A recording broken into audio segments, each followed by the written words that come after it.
Welcome back sa Panahon TV. Time check po muna tayo, 5:16 ng umaga ayon sa Philippine Standard Time. Gaya po ng pangako namin sa inyo, kasama niyo po kami sa pagbabantay sa mga dams sa bansa.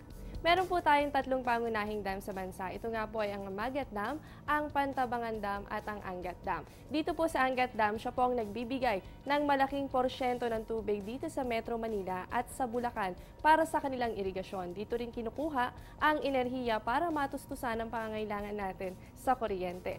Para sa Angat Dam update, patuloy ang pagbaba ng elevation dito sa negative 0.36 meters. Noong May 18, ito ay nasa 178.28 meters at kahapon, alas 6 ng umaga ay nasa 177.92 meters na lamang ito.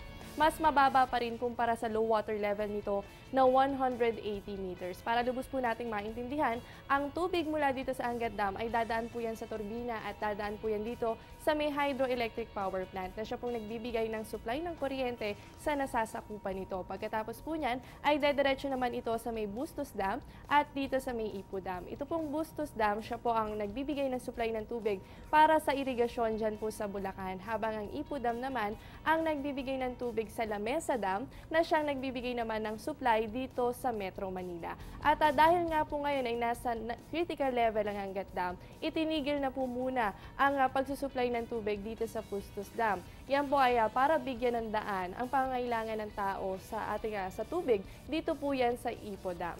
Habang kasama din sa major dam ang Magat Dam na siya namang pinagkukunan ng tubig para sa palayan, sa Isabela at ganun din sa kanilang enerhiya. Sa Magat Dam update, bumaba din po ang elevation dito sa negative 0.11 meters.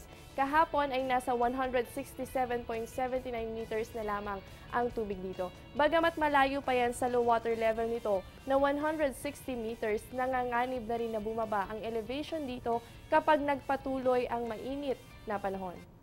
Samantala, para naman sa taniman sa Nueva Ecija, prioridad ng Pantabangan Dam na suplayan ito ng tubig. Para sa Pantabangan Dam update, good news po dahil bahagyang umangat ang tubig dito sa 0.03 meters. Mula po yan sa elevation nito na 182.12 meters noong May 18. Kahapon nga ay nasa 182.15 meters na ito. Sa araw-araw na pagbabantay natin dito, nakikita natin na halos decreasing o pababa ang paggalaw ng water elevation. Kaya maging masino po tayo sa paggamit ng tubig. Balik tayo sa ating ulat panahon. Ngayon ay alamin naman natin kung ano ang forecast temperature sa bansa. Unahin natin sa Luzon na nanatiling mababa po yung temperatura dito sa Baguio City. Yan ay nasa 16 to 26 degrees Celsius, habang dito naman po sa Olongapo, meron po tayong 26 to 36 degrees Celsius. Asahan din po natin na sa mga area na to, meron mga chance ng mga isolated rain showers or thunderstorms. At para naman sa Visayas, dito po sa may Iloilo at Bacolod City, makakaasa po tayo sa 26 to 34 degrees Celsius at mainit din po ang panahon natin dito sa Tacloban dahil meron po tayong 26 to 34 degrees Celsius, ganun din po sa Cebu. Dumako naman tayo sa Mindanao, sa Cagayan de Oro City at Metro Davao, makakaasa tayo sa 25 to 33 degrees Celsius. Habang dito naman po sa Zamboanga, meron tayong 24 to 34 degrees Celsius. Asahan din po natin na merong mga pag-ulan o pagkidlat-pagkulog na maaaring maganap sa inyong mga areas. Tuloy pa rin ang pagdanas natin ng mainit na panahon. Kaya paano nga ba natin mapapanatiling hydrated ang ating katawan? Let's make it a habit na uminom ng 8 hanggang 10 basong tubig araw-araw. Ito ang best way para maging neutral ang temperatura ng ating katawan. Isama rin sa pagkain ng water-rich fruits and vegetables gaya ng lettuce, watermelon, grapes, broccoli at cucumbers. Bukod sa mga nutrients nito, mataas din po ang water content nito. At syempre, ang pag-exercise ay makakatulong para mapanatiling hydrated ang ating katawan.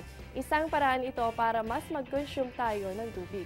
Yan ang mga tips on how to keep our body hydrated, hatid sa atin ng Panahon TV at ng Department of Health.